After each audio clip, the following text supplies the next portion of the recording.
labadiinaba intaan idin soo dhoweyn waxaan doonaynaa marka hore inaad eegtaan bal sida dhallinyaradu ula tacaalayaan cudurkan iyo qaybta ay ku leeyihiin wacyigelinta waxaanu inii haynaa wiil la yidhaahdo Axmed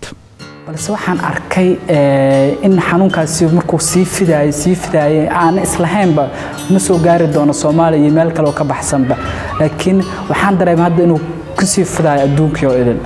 runtii waxa ka fahmay inuu yahay mataqaanaa musiibo cusub oo dunida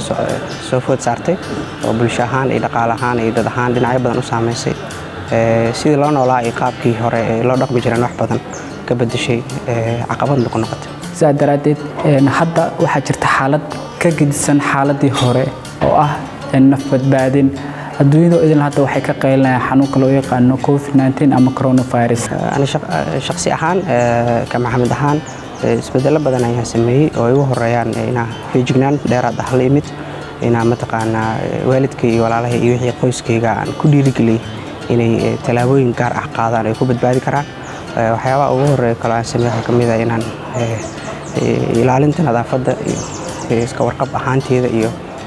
mar walba mataqaanaa waxyaabaha asaasiga ah oo cudurkan looga hortago oo gacmo dhaqistu ka mid tahay guri joogku ka mid yahay guriga in laga soo shaqeeyo ka mid tahay waxyaabahaas idil inaan la imid ilaa haddana aan sameynaa aan ku jiro aniga waan isticmaalaa hadda waqti xaadirkan aan kula hadlayo anigaan isticmaalayo sababtoo ah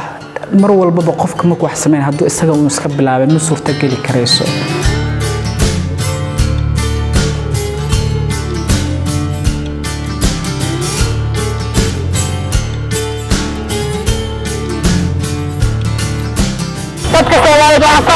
dhalinyarada inay noqdaan dad foojigan oo istilaalaha xanuunkan xanuun la dhaysan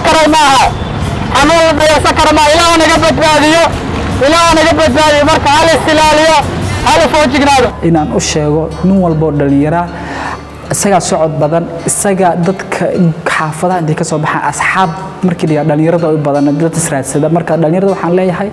noqda kuwa iyagu nafsadooda u naxa waalidkooda nafsada waalidkaaga dad u naxayd waxaad gaaraysaa guul xanuunkan isku imaashaha sabab kara ama keena marka hadii aad dibadda xanuun ka soo qaadid oo waalidkaaga xanuunka u nugla aad guriga ugu la timaadid waxa khatar ugu jirta waalidkaaga inuu xanuunka u saameeyo hooyada hadii xanuun ay qabto waxa laga yaabaa inuu saameeyo marka ka fikir qoyskaaga iyo naftaada saadaradeed midda kale waxaan rabaa halkan uga faa'iideysto dhalinyarada wax baratay muhiim waay dhalinyarada heerar kala duwan ay leedahay qaarkood waxay u nugul yihiin ay weligoodba u nuglaan jireen dhibaatooyinka caadiga ah sida dhalinyarada darbijiifka dhalinyarada saboolka waxba haysanin iyo kuwa ku nool kaamamka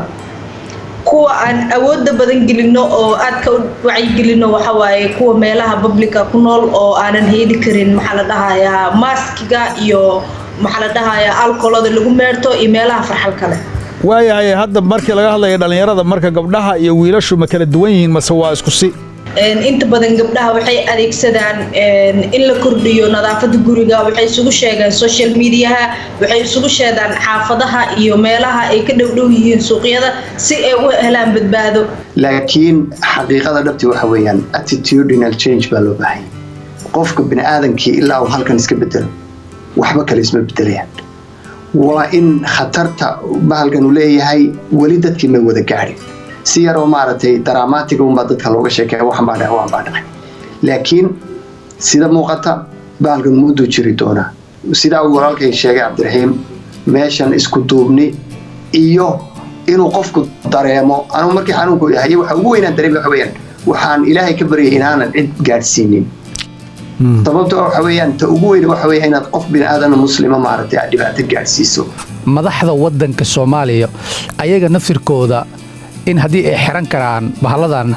xirtaan maskiga iyo gacmaha xirtaan markay ummadda la kulmaayaan muujiyaan iyaga naftirkooda qofka inayna u dhawaanaynin hadda dawladda Finland waxaa lagu arkay aad aragtay in madaxda naftirkooda markay wada taagan yihiin 2 mitir ka badan inay u dhaxayso oo yani ay ilaalinayaan loo wada sheegay loona wada qiray in la dheereeyo isu imaashaha maaragtay aan la badinin dadku aysan isu imaanin lana qiimeeyo sharciyada ay dhaqaatiirtuna soo sheegtay dawladduna soo sheegtay